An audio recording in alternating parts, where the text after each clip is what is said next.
बेटा, ये वाला क्वेश्चन जो है ये तुम्हारा ये वाला क्वेश्चन था।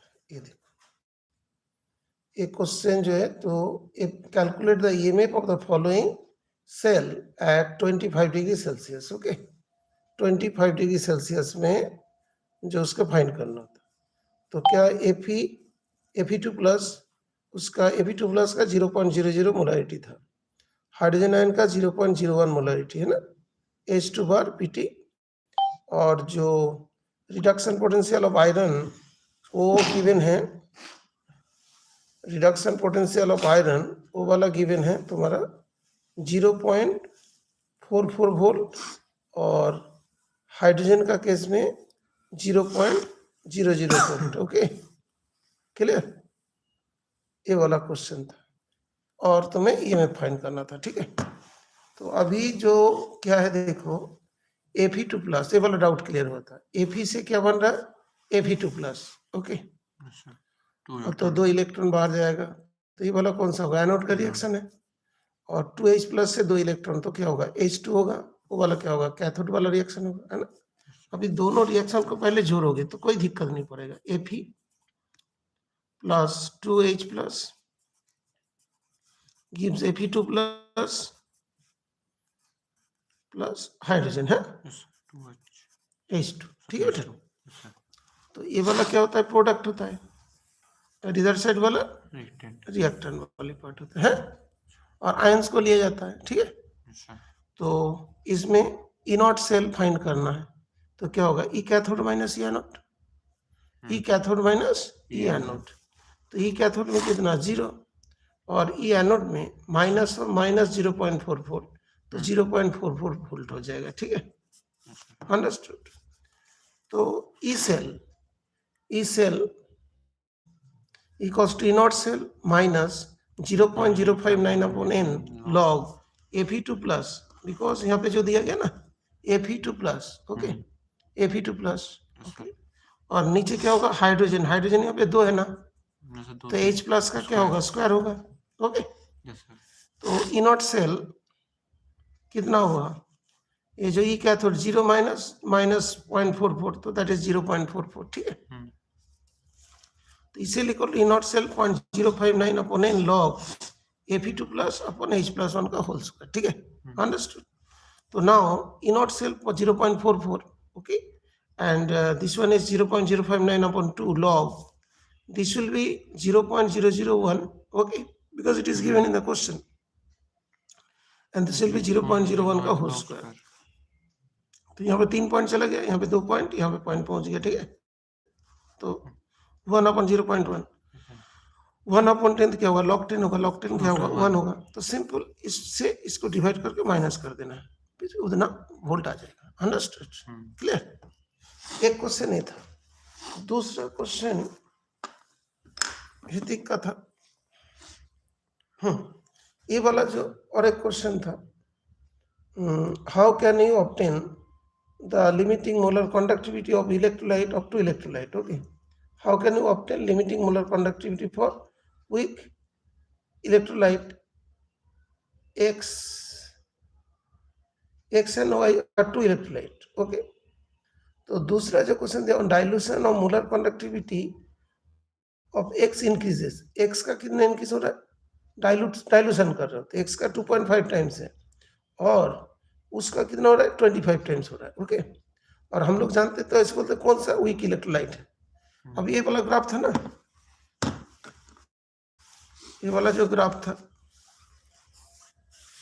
ये कैसे था, ये कैसे था, तो डाइल्यूशन से क्या होता है कि जो KCl मतलब KCl का है ना, इसका तो लिटिल बिट इंक्रीज होता है, लेकिन इसका इंक्रीज बहुत ज्यादा हो जाता है, बहुत ज्यादा हो जाता है। ठीक है, दैट मीन्स जिसका 2.5 टाइम्स हो रहा है, 2.5 टाइम्स जिसका हुआ है, वो सबसे ज्यादा वीक इलेक्ट्रोलाइट होगा, है ना। तो क्वेश्चन ये दे रहा था, क्वेश्चन में था on dilution molar conductivity of X increases 2.5 times and that of Y increases 25 times, तो which of the two is a weak electrolyte, that means यही वाला है, जिसका 25 टाइम्स बढ़ रहा है। ओके, डाइल्यूशन करते हैं तो एक इलेक्ट्रोलाइट का कंडक्टिविटी बहुत ज़्यादा अमाउंट में बढ़ जाता है। ठीक है ना, ये वाला हो गया। नेक्स्ट इज अभी इसमें ये फाड़ दूं पन्नी इसकी, क्या करना है? इसे वो धुंधला हो रहा है ना इसके आगे सर, जो पूरे प्रोटेक्शन लेयर होती है पन्नी की, उसको डाल दो सर उसको। फिर दूसरा लगाना पड़ेगा ना। नहीं सुना पड़ा, कोई दिक्कत नहीं होती, पर वो लगता है टेम्पर लगता है उसके ऊपर। अब उसे आपने लगाया नहीं है, पन्नी से खराब हुई ना, ये ब्लर हो रहा है इससे। अच्छा अच्छा, बाद में देखेंगे इसे बेटा उसको। नहीं नहीं अभी मत कर, जो है इसी रहना चाहिए अभी, तो अपना पढ़ाई करना है, उसको बाद में करना है। अच्छा, उसके बाद जो अभी जो है ना हम लोग का था जो डी एंड एफ, बेटा डी एंड एफ का रिवीजन,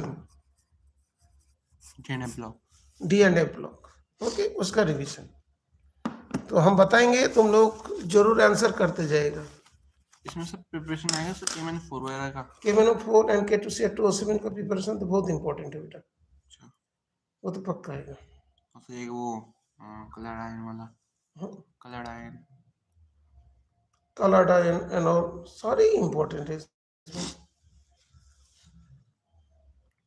उसमें तो सारे इंपॉर्टेंट हो।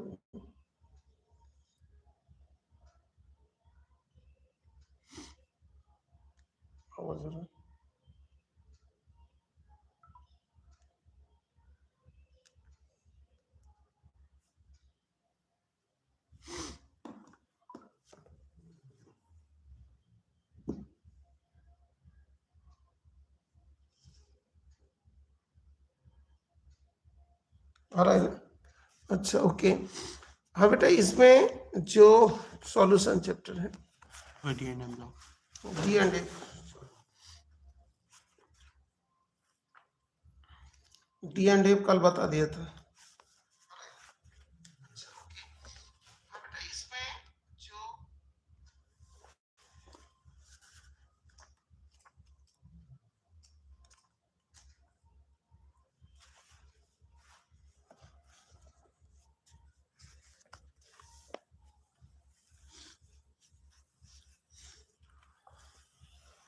बेटा डी एंड एफ ब्लॉक में ये वाला जरूर ध्यान रखिएगा। डी ब्लॉक के जो फर्स्ट पेज में तो तुम्हें मालूम ही है, एक बार जस्ट पेज वाइज बता देता हूं। Page number 1,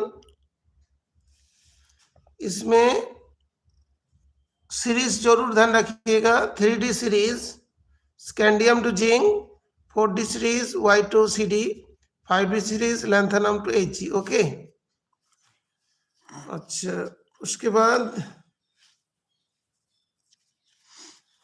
transition element is defined as one which has incompletely filled d orbital in its ground state or any other oxidation state। okay, उसके बाद नेक्स्ट जो होता है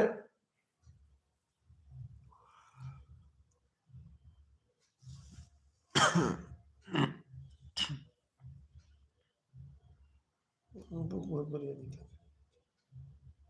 ब्लर होता है। तो बेटा इसके बाद देखो यहाँ पे electronic configuration of zinc, cadmium, Hg are represented by the general formula N-1 D10 NS2. The orbital in these elements are completely filled in the ground state as well as in their common oxidation state. Therefore, they are not regarded as transition elements. Okay, ये वाला भी है। इसके बाद next page में जब जाते हैं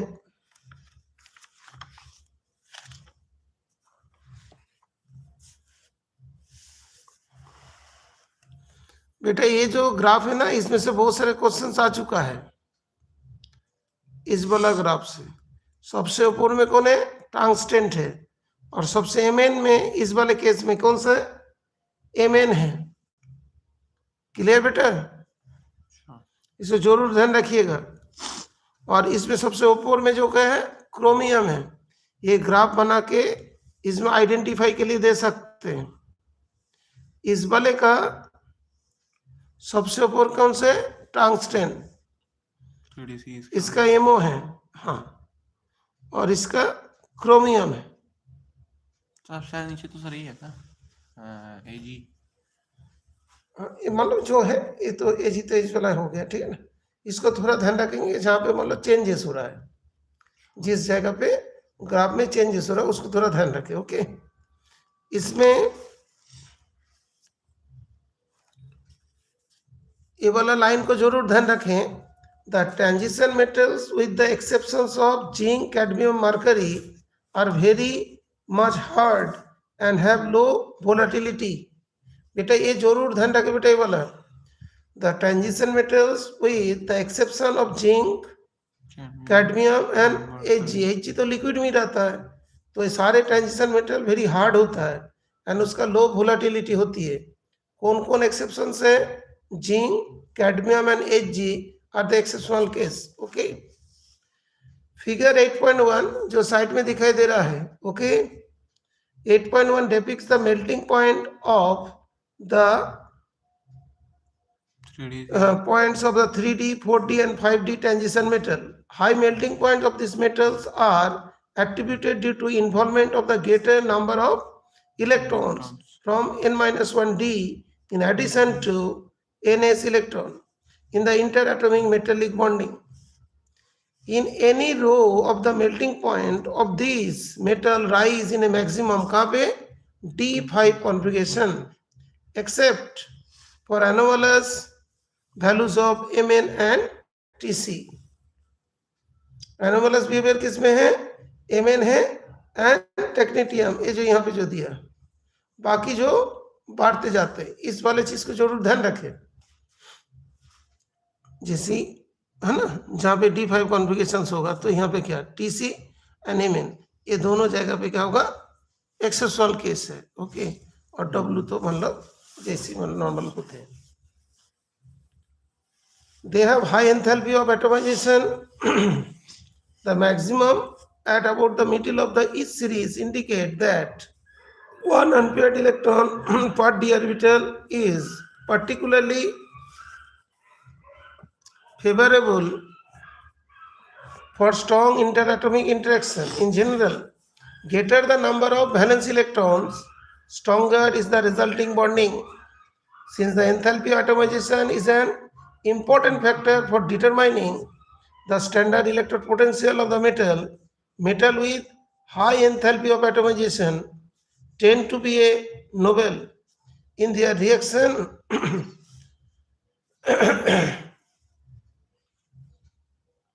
तो इसके मतलब number of valence electron stronger is the resultant bonding. तो जितना ज्यादा नंबर ऑफ वैलेंस इलेक्ट्रॉन होगा स्ट्रॉन्ग बॉन्डिंग होगी, और उस केस में मेल्टिंग पॉइंट भी क्या होगा? हाई हो जाएगा। दूसरा देख बेटा, यहाँ पे दो के ग्राफ दिया गया, enthalpy of atomization, transition element, यहाँ पे एटॉमिक नंबर, और ये वाला जो होता है एंथैल्पी ऑफ एटमाइजेशन, ये वाला 3D सीरीज का है, उसके बाद सेकेंड सीरीज, उसके बाद third series. Okay, sorry, first second third series वाला।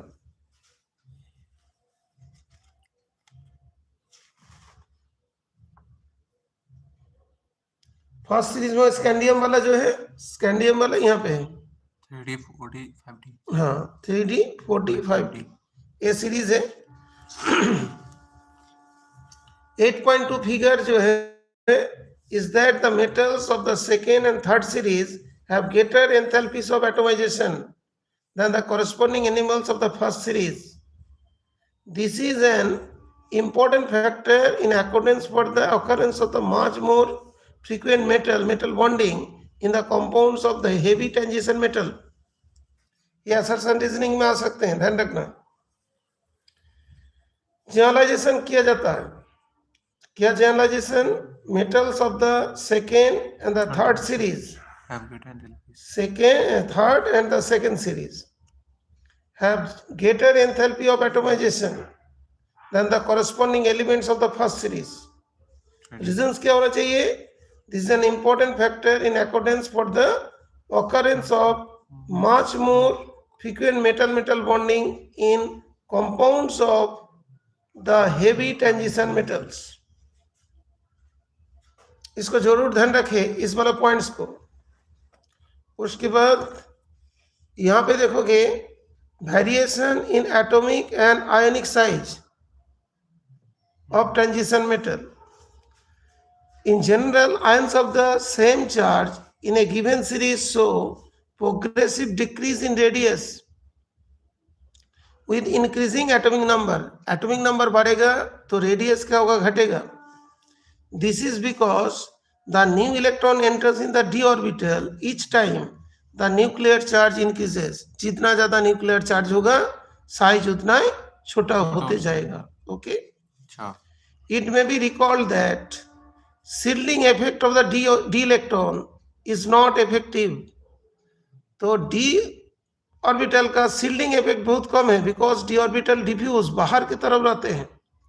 Hence the net electrostatic attraction between the nuclear charge and the outermost electron increases and the ionic radius decreases. तो atomic number बढ़ेगा तो ionic radius decrease होगा. इसके अंदर जब मतलब assertion reasoning में देगा थोड़ा ध्यान रखना, कुछ भी हो सकता है. d ऑर्बिटल के जो है shielding effect बहुत कम होता है. Because of poor shielding effect. हाँ, poor shielding effect और nuclear charge increase हो जाते हैं.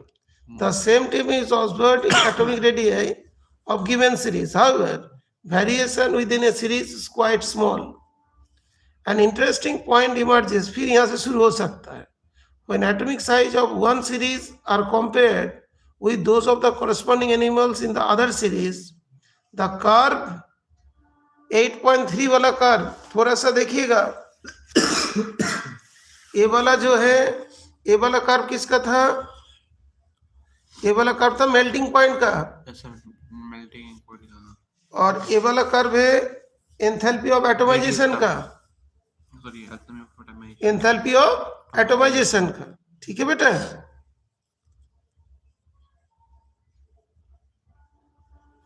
और इसके बाद रेडियाई का. हाँ बेटा बोलो. एंथैल्पी ऑफ एटोमाइजेशन है. और ये भी बोर्ड में आ चुका है रेडियाई वाला. तो रेडियाई वाला पैराग्राफ भी बहुत इंपॉर्टेंट है. बेटा बोलो क्या पूछ रहे हो. एंथैल्पी ऑफ ऑटोमाइजेशन होती है सर. ऑटोमाइजेशन. हाँ, मतलब एटम में चेंज होना. अच्छा. मतलब जो क्रिस्टलाइन फॉर्म में रहता है ना, क्रिस्टल फॉर्म में, उसको ब्रेक करके एटम में चेंज करना है. तो जो एंथैल्पी दिया जाता है उसको बोलते हैं enthalpy of atomization.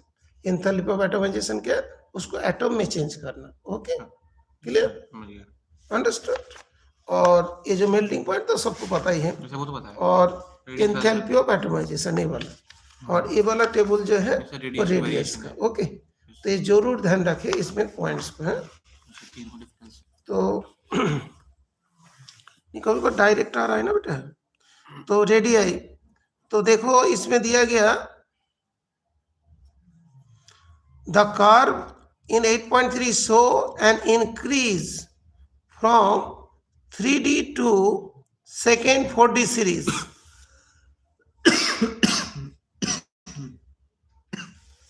Of the elements, but the radii of the 5D series are virtually the same as that of the corresponding member of the second series. देखो 5D series वाला. This phenomena is associated with the intervention of 4f orbital, which may be filled before 5D series of the elements. लेकिन इसके जो 4f orbital होते हैं उसका भी shielding effect बहुत कम है. तो ये जो कॉन्ट्रैक्ट हुआ, ये जो दिया था ना बेटा 5D series are virtually corresponding to the second series. Okay, second series के साथ. हाँ,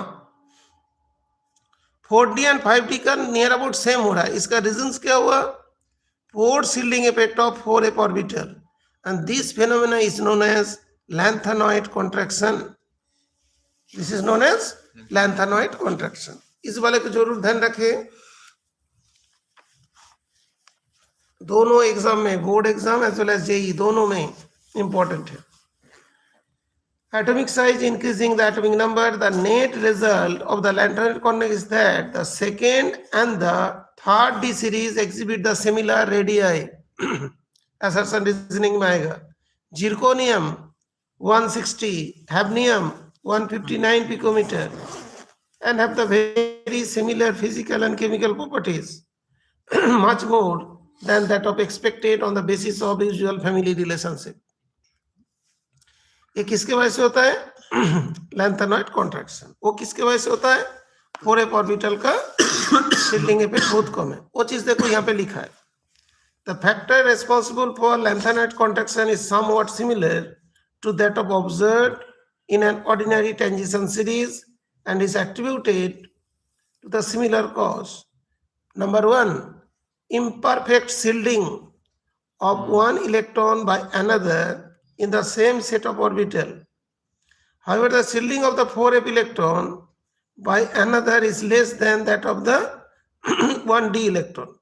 4f तो क्या होता है? बहुत ही ज्यादा डिफ्यूज रहता है, उसका शील्डिंग इफेक्ट बहुत कम होगा.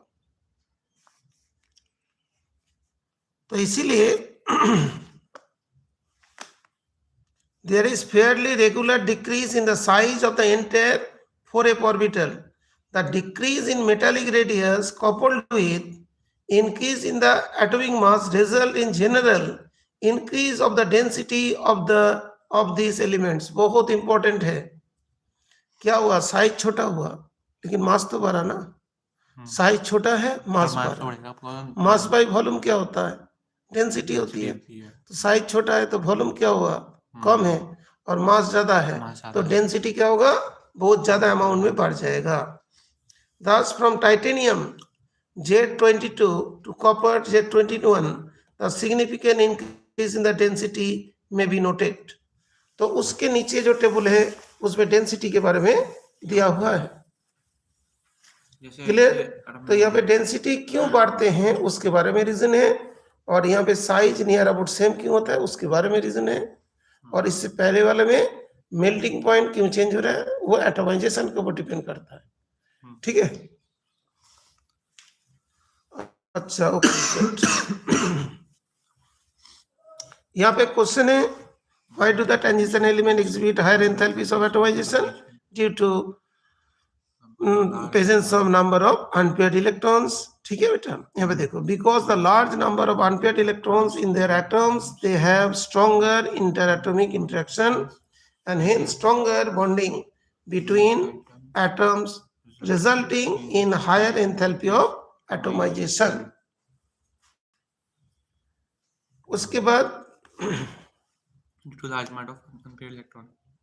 हाँ, उसके बाद ये वाला भी in the series Z21 Z, that is Zn, ये वाला scandium zinc, the enthalpy of atomization of zinc is lower. Okay, that is 126 kilojoule per mole. Why? Okay, ये वाला भी same reason यहाँ से पुट कर देंगे. High electron, no, large number of unpaired electron. यहाँ से. ठीक है, इसी पार्ट से आंसर आ जाए. दूसरा जो है ionization enthalpy due to increase in nuclear charge the which accompanies the filling of the inner d orbital enthalpy of ionization. There is an increase in the ionization enthalpy along each series of the transition element from left to right. मतलब due to increase of the nuclear charge. Nuclear charge बढ़ेगा तो क्या होगा? Electron जल्दी remove नहीं होगा. तो nuclear charge बढ़ने के वजह से the filling of the inner D orbital there is an increase in ionization enthalpy. Electron को इजीली हम लोग रिमूव नहीं कर सकते. दैट मीन्स हम लोग को ज्यादा एनर्जी देना पड़ेगा. along with the series of the transition element from left to right. However, many small variation occurs. Table 8.2 gives the values of the first three ionization enthalpies of the first row elements. The values show that successive enthalpies of these elements do not increase as steeply in the main group elements. तो इस line को जरूर ध्यान रखें. Due to increase in the nuclear charge which accompanies the filling of inner d orbital, there is an increase in ionization enthalpy along each series of the transition element from left to right.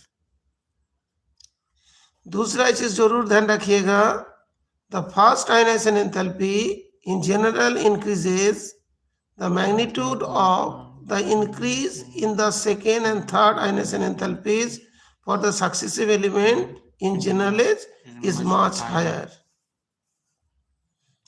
इसका मतलब देखो, although the first ionization enthalpy in general increases, the magnitude of the increase in the second and third ionization enthalpies for successive element in general is much higher. तो उसके लिए table ए वाला है. अच्छा, ionization enthalpy first 631, इसमें 631 से double हुआ, इसमें और बढ़ा है ना. Yes sir. तो इसमें कितनी बढ़ा? 612, लेकिन यहाँ पे तो 1212 गया. तो इसको जरूर ध्यान रखिएगा, जो फर्स्ट आयनाइजेशन एंथैल्पी जितनी बढ़ते हैं सेकंड में, सेकंड से थर्ड में और ज्यादा अमाउंट में बढ़ता है. क्यों? बिकॉज जैसे इलेक्ट्रॉन रिमूव होगा ना, तो इफेक्टिव न्यूक्लियर चार्ज बढ़ जाएगी. इफेक्टिव न्यूक्लियर चार्ज बढ़ जाएंगे तो जैसे फर्स्ट इलेक्ट्रॉन निकाल लिया, जो एनर्जी लगा, सेकंड इलेक्ट्रॉन निकाला तो ज्यादा लगेंगे, थर्ड वाला जाएंगे तो और ज्यादा लग जाएंगे. ओके, मतलब थर्ड वाले 4 टाइम्स हो गया फर्स्ट वाले का. फर्स्ट वाले का 4 टाइम्स के बराबर हो जाएगा, थर्ड वाले इसका 4 टाइम्स के बराबर हो जाता है. सब में देखो, जो थर्ड वाले जो है इसका 4 टाइम्स हो जाता है. ओके, इसके बाद जो है ये जरूर ध्यान रखें,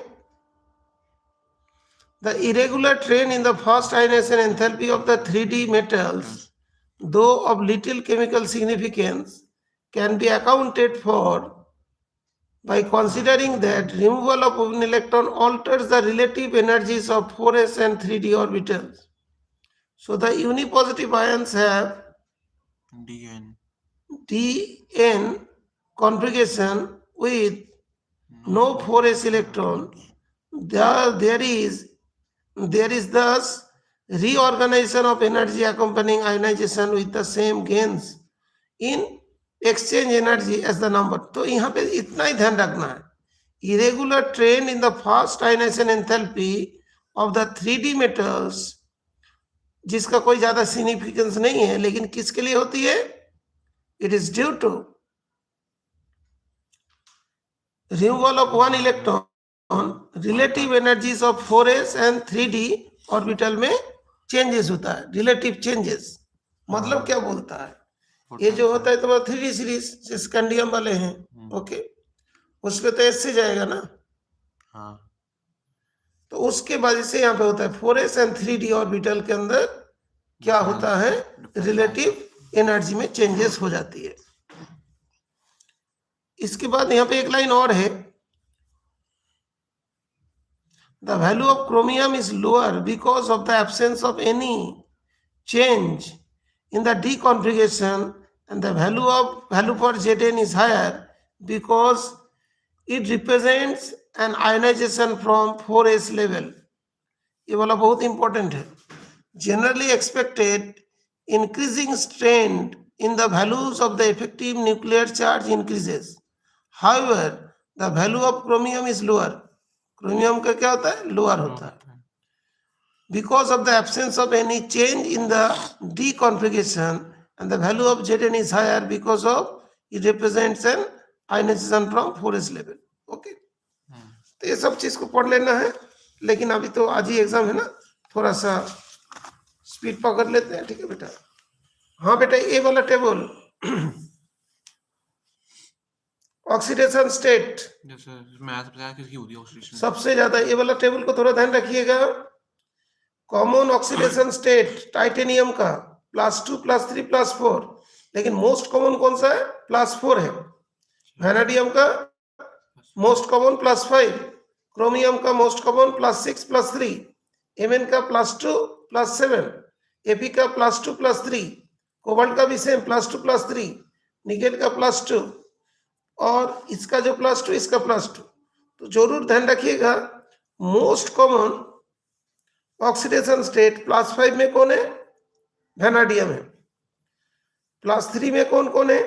+3 में तुम्हारा क्रोमियम है, आयरन है, कोबाल्ट है, क्रोमियम आयरन कोबाल्ट। +7 में एक ही है, कौन? Mn है। +7 में Mn है। +2 में कॉपर भी है, जिंक भी है। इसको जरूर ध्यान रखें। यहां पे एक लाइन अंडरलाइन कर देता हूं। High oxidation state. नहीं, ये जो है ना, the elements which give the greatest number of oxidation state occur in and near the middle of the series.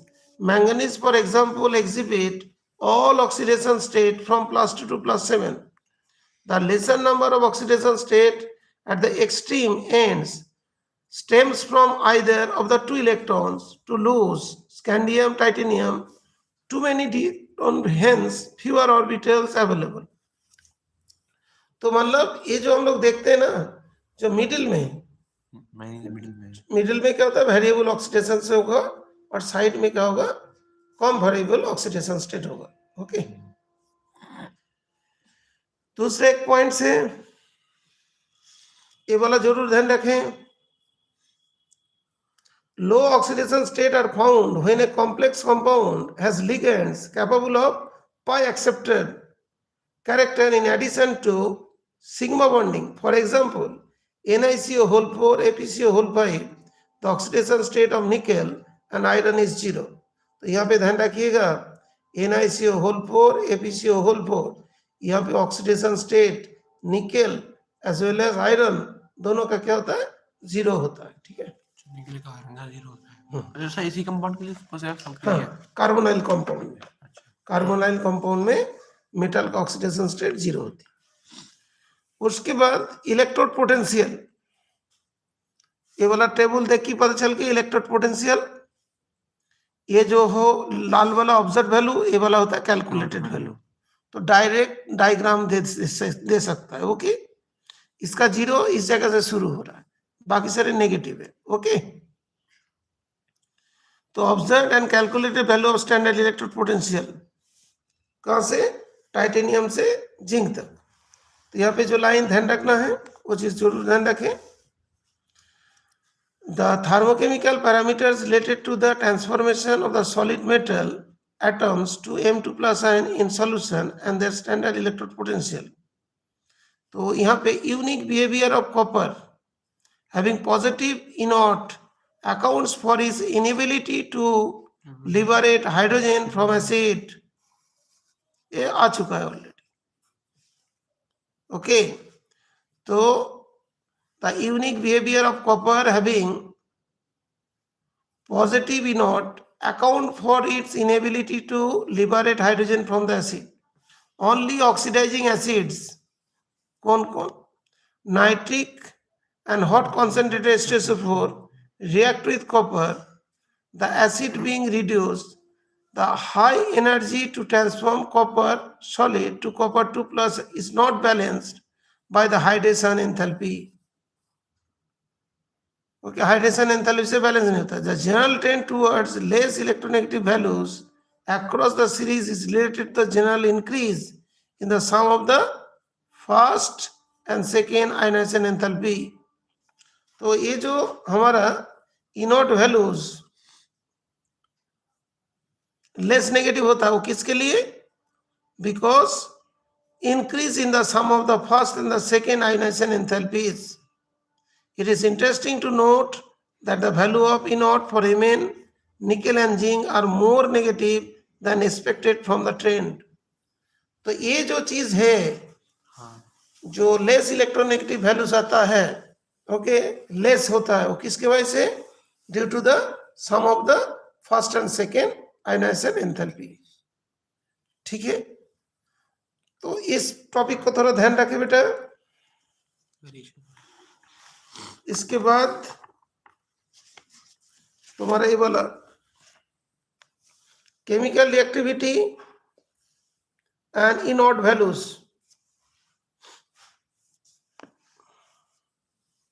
Transition metals vary widely in their chemical activity. Many of them sufficiently electropositive to dissolve in mineral acid, although a few noble, that is, they are unaffected by the single acids. यहाँ पे देखोगे इस जगह से board में question आ चुका है इस वाले पैराग्राफ को. It is interesting to note that inert value of Mn, nickel and zinc are more negative than their expected from the general trend. Yes, sir. Whereas the stability of the half filled d orbital d5 in Mn2 plus and completely filled d orbital in zinc, तो इसमें क्या रहता है d5 और इसमें क्या होता है जिंक में d10 are related to their inert values. For nickel, inert value is related to the highest negative enthalpy of hydration. तो निकेल में जो इनॉट वैल्यू किसके ऊपर डिपेंड करते हैं? Highest negative enthalpy of hydration. Highest negative enthalpy of hydration. Magnetic property को थोड़ा ध्यान रख देना, because A diamagnetic and paramagnetic दो टाइप का होगा. पैरामैग्नेटिक मतलब क्या होगा? जहां पे अनपेयर्ड इलेक्ट्रॉन्स ज्यादा होंगे पैरामैग्नेटिक हो गए. Diamond double bond. हाँ, उसके यहाँ पे दिया गया है. और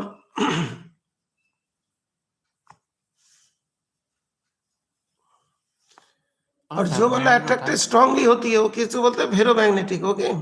in fact ferromagnetism is an extreme form of paramagnetism. इसको थोड़ा ध्यान रखना. Many of the transition metals ions are paramagnetic. Okay. Paramagnetism arises from the presence of unpaired electrons, each such electron having a magnetic moment associated with spin angular momentum and orbital angular momentum. For compounds of the first series of transition metal, the contributions of the orbital angular momentum is effectively quenched and hence there is no significance. तो इसमें कौन सा जो for compounds of the first series transition metal, the contribution of the orbital angular momentum is effectively quenched and hence no significance. For this, the magnetic moment is determined by the number of unpaired electrons. इसको थोड़ा ध्यान रखें. और इसके लिए क्या होता है? Mu equals to under root n into n plus 2. और इसके यूनिट क्या होता है? BM. BM means Bohr's magnetron. मान लो ये सिंगल अनपेयर्ड इलेक्ट्रॉन है तो कितना आएगा? वही है 1 to root 3 1.73 bore magnetron. The magnetic moment increases with the increasing number of, चाबी बाहर रखो. तो magnetic moment increases with increasing number of unpaired electrons. Thus, the outermost magnetic moment gives a useful indication about the number of unpaired electrons present in the atom. The magnetic moment calculated from the spin-only formula and those derived from the experimentally for ions. अच्छा, जरूर ध्यान रखना, यहाँ से कोई question set हो सकता है. स्कैंडियम का क्या है? कैलकुलेटेड भी 0, ऑब्जर्व भी 0, तो ठीक है. टाइटेनियम 3+ का कैलकुलेटेड जितना लेकिन ऑब्जर्व उससे ज्यादा. ठीक है. किसका ज्यादा है किसका कम है थोड़ा देखिए. तो नॉर्मली देखोगे मोस्ट ऑफ द केस में क्या होगा? ज्यादा होगा.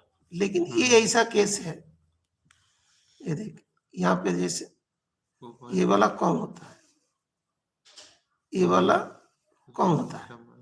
ये तो बावर है ऑब्जर्व है ना? 3.8. हाँ, तो ये वाला भी कम होगी है, ये वाला ज्यादा होगी. तो इसको थोड़ा सा ध्यान रखना जरूरी है कि किस में सेम होता है. स्कैंडियम का तो 0 है, 0 तो सेम ही रहेगा है ना बेटा उसका. लेकिन हर जगह भी वैरी करता है. सबसे ये क्या है जो तुम्हारा ये वाला कंपाउंड है, ये जो 3.87 वैनाडियम. वैनाडियम का जब हम लोग देखेंगे ना 4 वाले में, इसका 3.87 और इसका 3.86 नियर अबाउट सेम रहता है. ओके. बाकी जितने भी है ना उसमें जैसे 84 है, इसमें से घट गया. ये तो बहुत कम हो गया. और टाइटेनियम ऊपर वाले में 12, ये 12 फिर ये घटते चला गया है ना.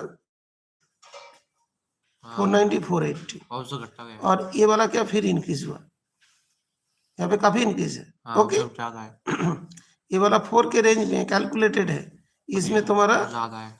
ठीक है यहाँ से भी दे सकता है। ओके और जहाँ पे 3D0 3D10 होगा उसमें कितना होगा, 0 हो जाएगा। ठीक है स्टार्टिंग इस ट्रेंड को भी थोड़ा ध्यान रखें, क्वेश्चन तो कुछ भी आ जा रहा है। D5 कॉन्फ़िगरेशन जो होते हैं, D5 में कितना 5.92 होता है, वो तो कैलकुलेशन करके आ जाए। बेटा कलर याद हो गया, बेटा कलर, कलर देखो यहाँ पे when an electron from a lower energy d orbital is excited to higher energy d orbital, the energy of excitation corresponding to the frequency of the light absorbed due to this frequency generally lies in the visible region, the color observed corresponding to the complementary color of the light absorbed, जो absorb करते हैं उसका complementary colour को दिखाई देता है। The frequency of the light absorbed is determined by the nature of the ligand.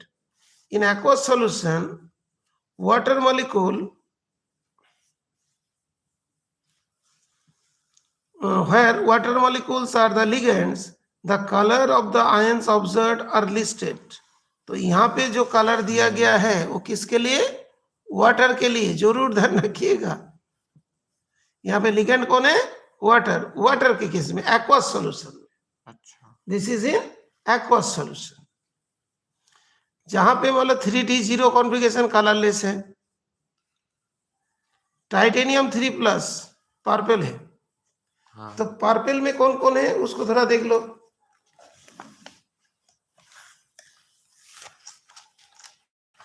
Titanium purple है, purple में कौन कौन है, तो सर क्या टाइटेनियम ही है सर?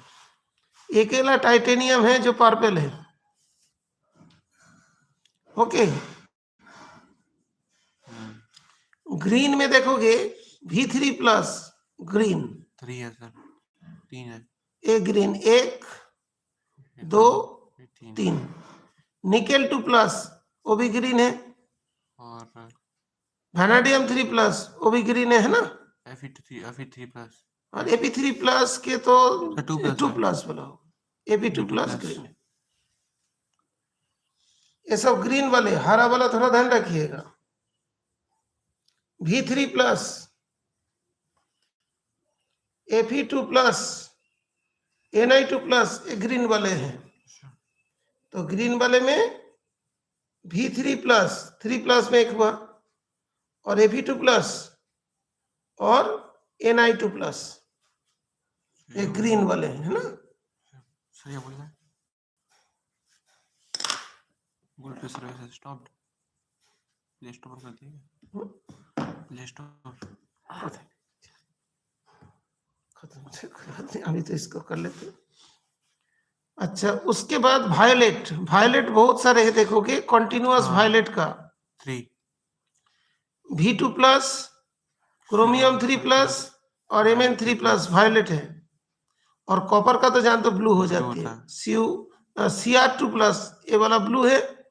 और ये सॉरी वैनेडियम V4+ ये भी ब्लू है। और यहाँ पे कॉपर 2+ ये भी ब्लू है। ब्लू का भी थोड़ा ध्यान रखें। कोबाल्ट CO3+ और CO2+ दोनों का ही क्या होता है, blue ink, blue pink. Okay मतलब कॉपर जब ऑक्सीडाइज हो जाता है तब ग्रीन हो जाता है ना। हाँ कॉपर का देखो, ये जो चीज बार बार पूछता है, जैसे कॉपर है, कॉपर 2+, ब्लू है, कॉपर 2+ दैट इज ब्लू है। और जब ऑक्सीडाइज हो जाता है यही तो है, तभी तो ब्लू में आएगा 2+ जब देंगे, है ना। और कॉपर प्लस का नहीं दिया है यहाँ पे। ओके मैंने कॉपर का नहीं दिया। अच्छा जिंक 2+, आयरन का थोड़ा ध्यान रखना। आयरन आयरन का 2+, 2+ जब ऑक्सीडाइज हो 3+ तो ग्रीन से येलो में चेंज जाएंगे, ठीक है ना। और वैनेडियम का बड़ी मुश्किल होता है। वैनेडियम का देख, पहले जो V2+ ये वायलेट है, जब एक इलेक्ट्रॉन हट गया तो ग्रीन हो गया, और एक इलेक्ट्रॉन हट गया तो ब्लू हो गया। अरे हाँ कॉपर अब से ज्यादा जिसमें होगा इलेक्ट्रॉन उसका ग्रीन होगा। तो इसमें पहले एक इलेक्ट्रॉन जो V2+ था तो वायलेट था, एक इलेक्ट्रॉन ऑक्सीडाइज फिर हुआ तो ग्रीन हो गया। ग्रीन से क्या ब्लू हो जाएंगे, violet green blue, violet green blue vanadium का, और आयरन का ग्रीन येलो, ठीक है। ग्रीन और येलो, आयरन 3+ का ग्रीन, वो येलो, जिंक का कलरलेस एंड कॉपर का ब्लू, कॉपर का ब्लू, है, कॉपर का Cr2+, जो chromium, chromium Cr2+ and copper 2+, ये दोनों का ही क्या है, ब्लू है। ओके, इसके बाद formation of complex compound. Complex compound are those in which metal ions bind to another anion or neutral molecules, giving complex species. Okay.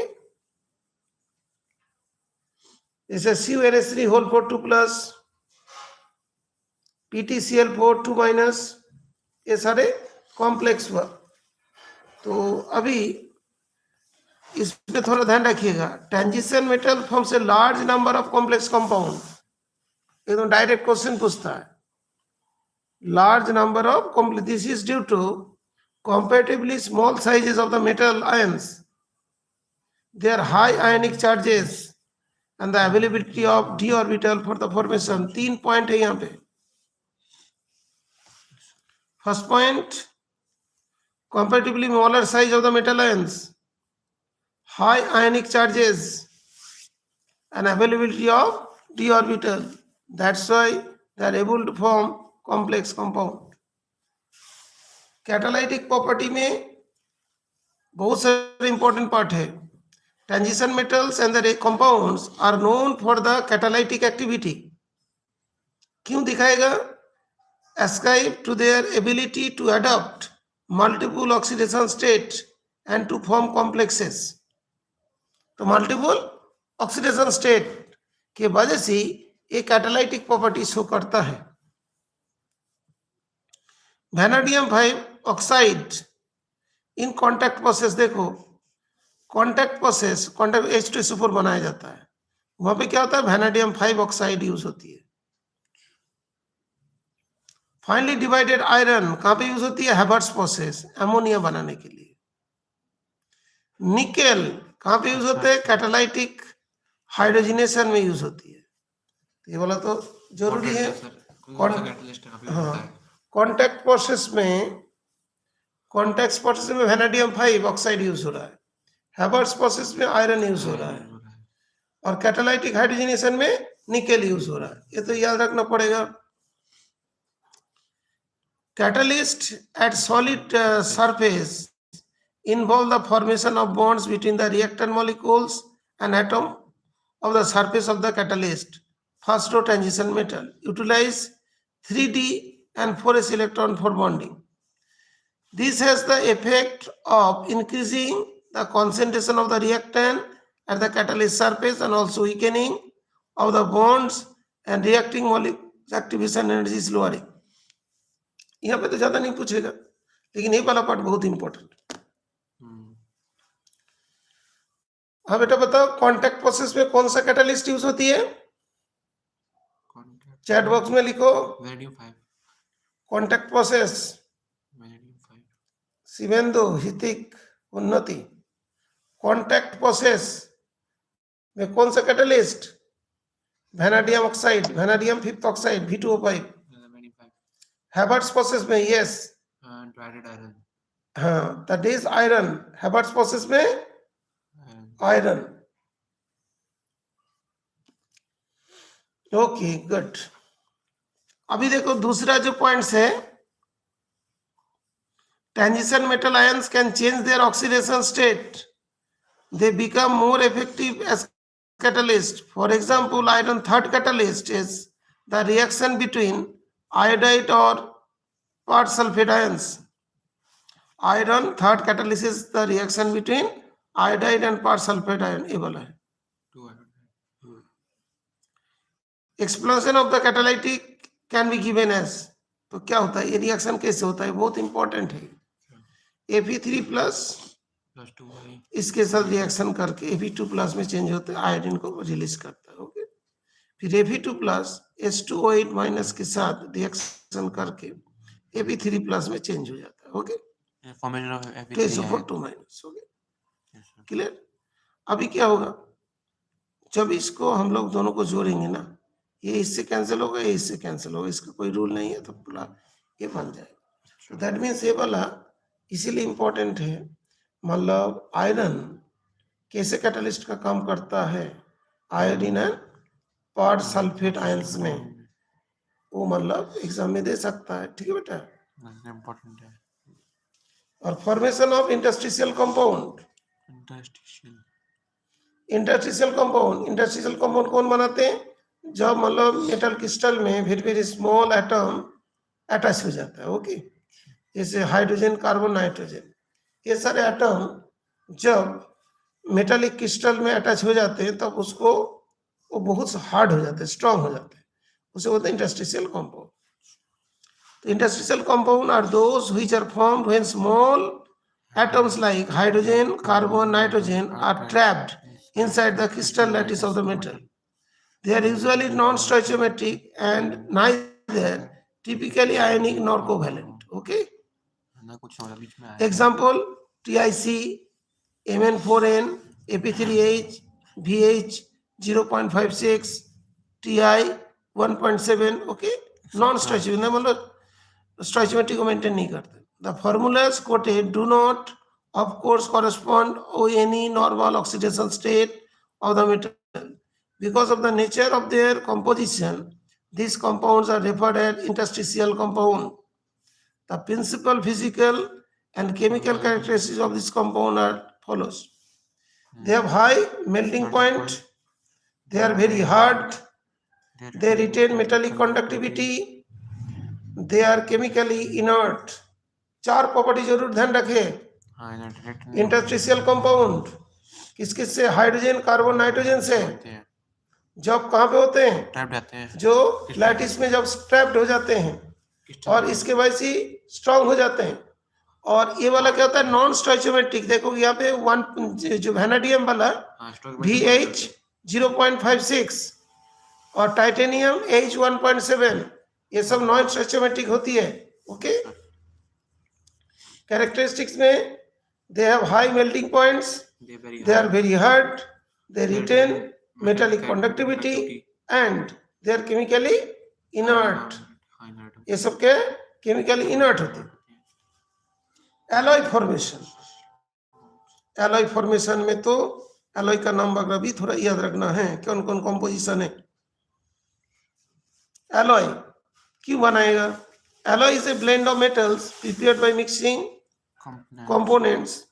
Alloy may be homogeneous solid solution in which the atoms of one metal are distributed randomly among the atoms of the other metals. Okay? तो ये सब चीज क्यों बनाते हैं? देखो, such alloys are formed by the atoms of the metallic radii that are within about 15% of each other. ये जरूर ध्यान रखें। एलॉय बनने के लिए क्या होगा, जो साइज एक दूसरे का 15% के अंदर ही रहना चाहिए, okay. Because of similar radii and the characteristics of the transition metals, alloys are readily formed by this metal. ये किस लिए होता है? सिमिलर साइज के वजह से होता है, सिमिलर रेडियाई के वजह से होता है, okay. The alloys so formed are hard and high melting point. The best known are ferrous alloy, chromium, vanadium, tungsten, molybdenum and manganese are used for the production of a variety of steel and stainless steel. Alloys of transition metal with no non-transition metal. ये देखो क्या है, alloy of transition metal with non-transition metal. कौन सा? brass, copper and zinc, bronze, copper and tin are also of the considerable industrial importance. ये कौन सा metal है, कौन सा alloy है? Transition and non transition, okay. Because copper है और जिंक है, जिंक तो नॉन ट्रांजिशन है, कॉपर तो ट्रांजिशन है, ओके।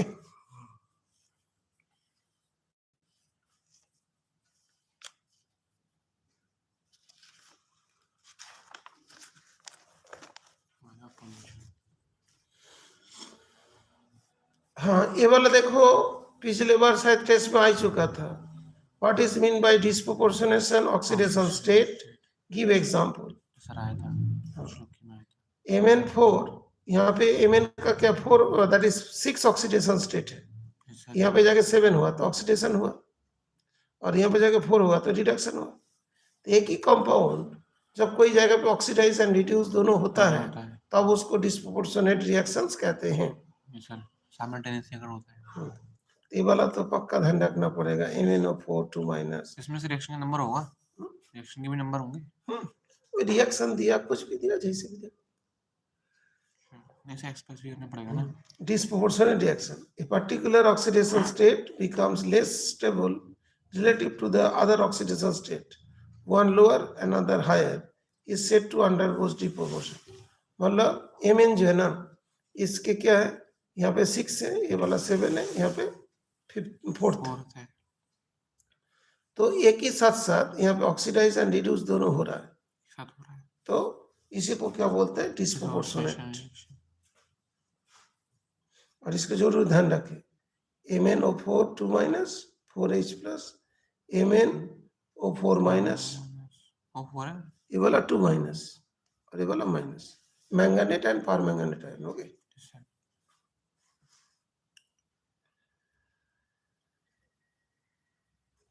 इसमें बेटा थोड़ा ये वाला ध्यान रखें, ऑक्सीडेशन स्टेट आर जनरली ये जो oxides and oxo anion of metals, oxides are generally formed by the reaction of metals with oxygen at high temperature.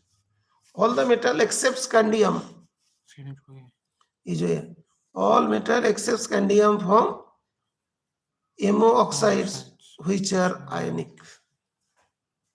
All that is सभी ने मोनोक्साइड बना देता है। Okay, the highest oxidation number in the oxide coincide with the group number and is attained in scandium 2O3 to M2O7। यहाँ पे ये वाला तो इम्पोर्टेंट था, एमो ऑक्साइड कौन नहीं बना पाता है, ठीक है। और इसमें से जो इम्पोर्टेंट लाइन होती है,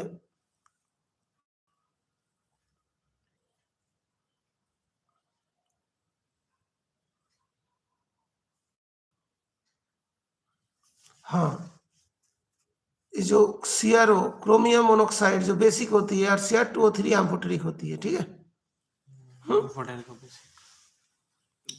ये वाला जो है ना V2O5 react with alkalis as well as acid to keep this one.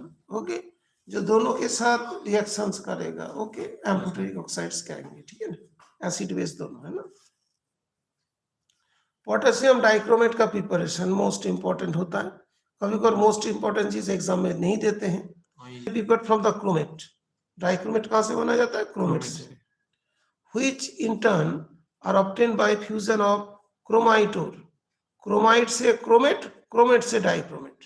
तो कैसे कैसे बन रहा है, पहले क्रोमेट, क्रोमाइट, क्रोमाइट से क्रोमेट, क्रोमेट से डाइक्रोमेट बनता है। जैसे आयरन ApCr2O4, ये वाला कौन सा है, क्रोमेटोर, क्रोमाइट, Na2CO3 7 दे दिया, तो ये वाला क्या होगा, क्रोमेट में चेंज होगा, क्रोमेट से क्या होगा, डाइक्रोमेट में चेंज होगा, सोडियम डाइक्रोमेट से पोटेशियम डाइक्रोमेट में चेंज कर देंगे। ओके, तो पहले हम लोग का जो पोटेशियम डाइक्रोमेट का प्रिपरेशन में क्या होता है बेटा, देखो पहले क्या, जो क्रोमाइट और है, क्रोमाइट से क्रोमेट, क्रोमेट से डाइक्रोमेट, डाइक्रोमेट कौन सा, सोडियम डाइक्रोमेट, फिर उसको पोटेशियम डाइक्रोमेट में चेंज करने के लिए रिएक्शन कराएंगे KOH के साथ, KCl के साथ, तो K2Cr2O7 और NaCl बनेंगे। ओके, ये सीक्वेंस को जरूर ध्यान रखें। अच्छा, ये जो स्ट्रक्चर होता है ना, जरूर इसको ध्यान रखें, ये क्रोमाइट, क्रोमेटोर, का स्ट्रक्चर 1 2 3 4 ऐसे, और डाइक्रोमेट एग्जाम में आता है, सर इक्विवेलेंट होता है, स्ट्रक्चर्स हो गया, असल में 179 ppm लिखना पड़ेगा सर, 120 डिग्री 179 pm। एंगल तो याद रखना बहुत मुश्किल है, तब भी आता है सारे। अच्छा, उसमें x के पे लिख लिया यहाँ पर, फिर हमसे पूछेगा इस x की वैल्यू बताओ।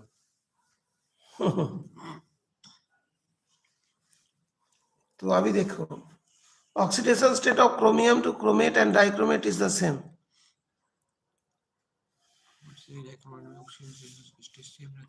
Oxidation state of chromium in chromate and dichromate is the same.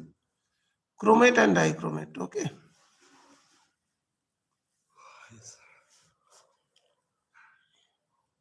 Chromate CrO4 2 minus है ना, क्रोमेट 2 माइनस, तो इसमें कितना होगा 4 to 8 और -2 है ना, तो +6 हो गया. और यहाँ पे 14 है और वहां पे जगह 16 होगी. 14 दैट इज -14 दिस वन, ठीक है. तो यहाँ पे भी सेम चीज होगा. ये वाला तो कितना था 8 और -2. क्रोमियम का x plus 4 into -2 equals to -2. तो x equals to that is 6 हो गया है ना. दूसरा ये वाला जो है, ये वाला भी वही है 2x -14 इक्वल्स टू तो 2x equals to 12, x equal to 6, दोनों का सेम है. तो oxidation state chromate and dichromate दोनों में सेम रहता है. ओके. यहाँ पे देखो CrO4 2 H प्लस से किया तो Cr2O7 2 माइनस में चेंज हो गया. Cr2O7 से 2H पुट कर दिया तो ये क्या होगा, क्रोमेट में चेंज होगा. तो क्रोमेट एंड डाइक्रोमेट एक दूसरे में इंटर कन्वर्टेबल होती है जब उसको H प्लस और H माइनस से ट्रीट किया जाता है. ओके. हाँ बेटा, एक्चुअली टाइम हो गया, ठीक है. हितेक, उन्नति, कितने बजे स्कूल है? सर 11 बजे. 11 बजे. तो ठीक है, अभी तो क्लास एंड करता हूँ, ठीक है बेटा. तुम लोग का डाउट और तो कुछ नहीं है? No sir. ठीक है, इसे देख लेना. इसके बाकी पोर्शंस को पढ़ लेना, ठीक है बेटा. 11 बजे ना, बीच में मैं फोन करूँ तो फोन करके फिर इसके आगे वाला पूछ लूँ, ठीक है बेटा. इसके रिएक्शंस को तो अभी याद करने जाना है. हितेक के रिएक्शन याद हुआ? शिवेंदु, रिएक्शन सारे याद है?